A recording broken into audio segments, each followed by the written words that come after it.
You don't judge.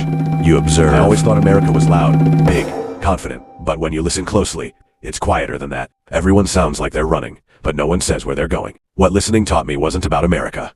It was about people. I stopped trying to understand the country. I started trying to understand the human. The first real shift happened on a subway. It was late. The train wasn't full, but it wasn't empty either. That quiet kind of crowded, no one looking at each other, everyone looking at something. A man in a suit was rehearsing something under his breath, not loud enough to hear fully, just fragments. Across from him, a teenage boy was staring at his reflection in the window, not at his phone, not at the ads above, just himself. And in that moment, I realized something. In America, people are always becoming richer, becoming fitter, becoming known, becoming something more than yesterday. And when you listen closely, you can hear the pressure of that becoming. It's subtle. It hides behind confidence. I once heard a woman in a coffee shop tell her friend, "I can't slow down now. If I stop, I'll fall behind." Fall behind who? That question stayed with me. Back home, conversations were about people, about who was getting married, who had a child, who was visiting. Here, the conversations were about progress, promotions, investments, side hustles, exit plans. And I started to wonder, is everyone building something or running from something? Because when you strip away the accents, the fashion, the city lights, the themes repeat. Loneliness dressed as independence, exhaustion dressed as ambition, fear dressed as confidence.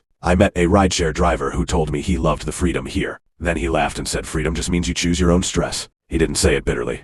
He said it like a man who had made peace with it.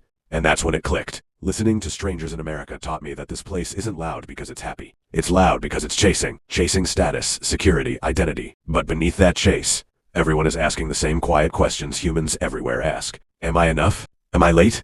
Am I wasting time? One night I heard a couple arguing outside an apartment building. It wasn't dramatic. It was tired. The man said, "I'm doing this for us." The woman said, "But when do we get to live?" That sentence hit harder than any skyline ever could. And suddenly America didn't feel like a country anymore. It felt like a mirror, a place that magnifies whatever is already inside you. What listening taught me wasn't that America is special. It's that pressure reveals people. And in a place built on speed, success, and self-invention, you hear the raw version of the human mind. It sounds beautiful until you realize it also means if you're not something, it feels like your fault. What do you do for a living, sir?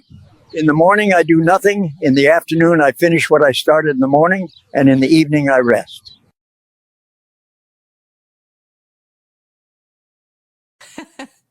To be honest, I don't know what happened, but we need a redo.